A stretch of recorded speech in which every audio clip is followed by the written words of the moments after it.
greatest gladiator match in the history of the world. Son of Krypton versus Bat of Gotham. Stay down! If I wanted it, you'd be dead already. It's time you learn what it means to be a man.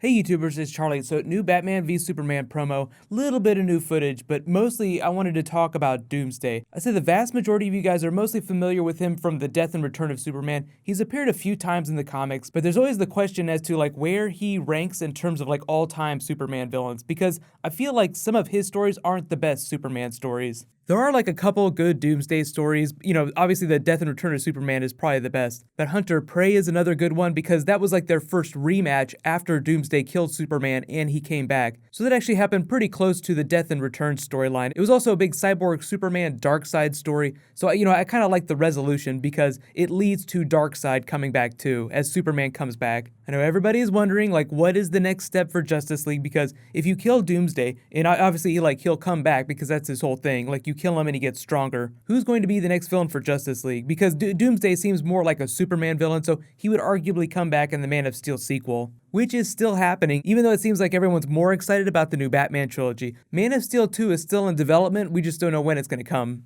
Now, I know Lex Luthor creating Doomsday in Batman v Superman seems like a departure from the comics because originally Doomsday rose from the Kryptonian underworld. A scientist created him, and when he was a baby, he just kept killing him and killing him and killing him so that he would evolve into something stronger and stronger. Each time he died, he would come back stronger. So it's kind of like this Uber Frankenstein arc where Doomsday recognizes Superman as a Kryptonian and kind of transfers all the hate that he has for his creator, who was a Kryptonian, onto Superman and has it out with him. So yeah, Doomsday, killing machines sent to kill Superman, but also in doing so, they give some more motivation to the character, like he's not just a killing robot.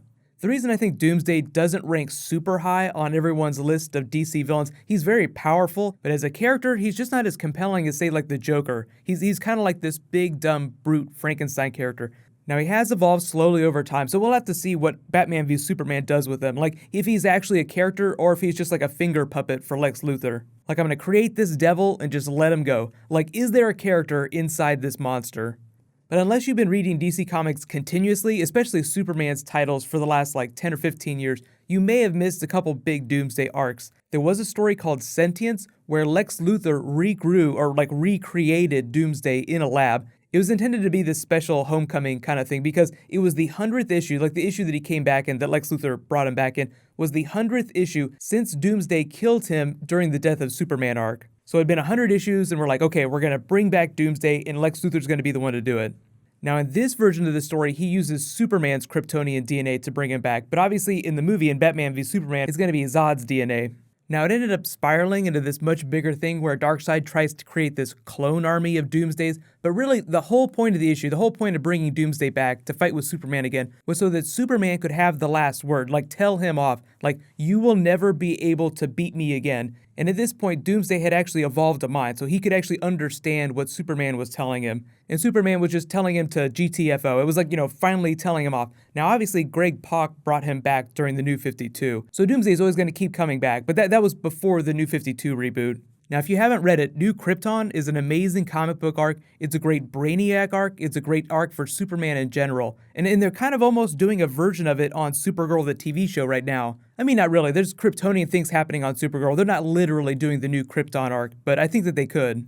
If you do want a really good short Doomsday story, I would recommend going with Greg Pak's Doomsday during the New 52. It's a little bit different origin story, but it kind of acknowledges what happened during the Death and Return of Superman. He tells the story as if it's like a dad telling his daughter this bedtime story. It involves Zod talking to Kara Zor-El, so it kind of invokes some of the stuff that's going on in the Supergirl TV show right now. But obviously it was written a long time before the Supergirl TV show. But if you are watching, it invokes a lot of familiar things, so it might be a little bit more fun. But if you want to go to the classics, just start with Death and Return.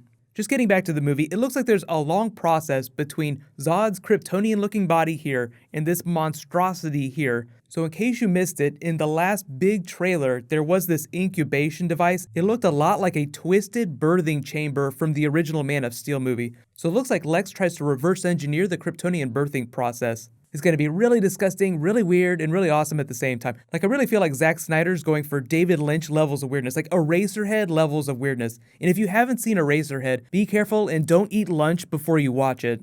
But I guess that is a funny way to think about Doomsday and Batman v Superman, like Lex Luthor's Eraserhead baby, just this disgusting creation that he unleashes on the world. Obviously the movie's gonna treat him in a more straight up way, like here's this monster to defeat all these big heroes.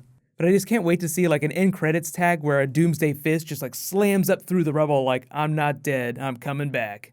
That's actually a good question for you guys. Let me know in the comments. So we know you killed Doomsday, he evolves, comes back bigger, stronger. Do you think that they're going to do that same thing with these movies? Now remember, Zack Snyder said that Batman v Superman's storyline isn't based on any particular comic book arc, but as many things as they do change, as many of the little things that they changed, they do pay homage to the original stuff in the comics. I really do feel like it'd be good to bring him back in a Man of Steel sequel. I'd really rather see Brainiac in the Justice League movie.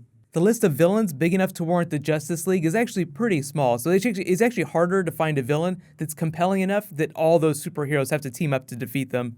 And if you guys don't want Brainiac in the Justice League movie, let me know which villain you would rather see, that you think that they'd realistically be able to do. And just because there isn't a whole lot of Flash Arrow stuff happening right now, I'm going to name the Reverse Flash Ring giveaway winner from this week in this video. So congratulations to Danish, you win last week's Reverse Flash Ring giveaway. Just be sure to private message me on the back end of my channel so I can get your contact info. So what's going to happen is next week is still going to be really Star Wars heavy. Hopefully you guys have seen the movie, but I'll be doing some bonus videos just for each character just because they're so amazing. If there are any DC like Batman v Superman, Flash, Arrow videos that you guys want me to do, just let me know in the comments. So while you guys wait for my next video to post, you can click here to learn all about the Knights of Ren, the organization inside the new Star Wars movies, and you can click here for all my Batman v Superman trailer videos. Thank you so much for watching, everybody. Let's high five. I'll see you guys tonight.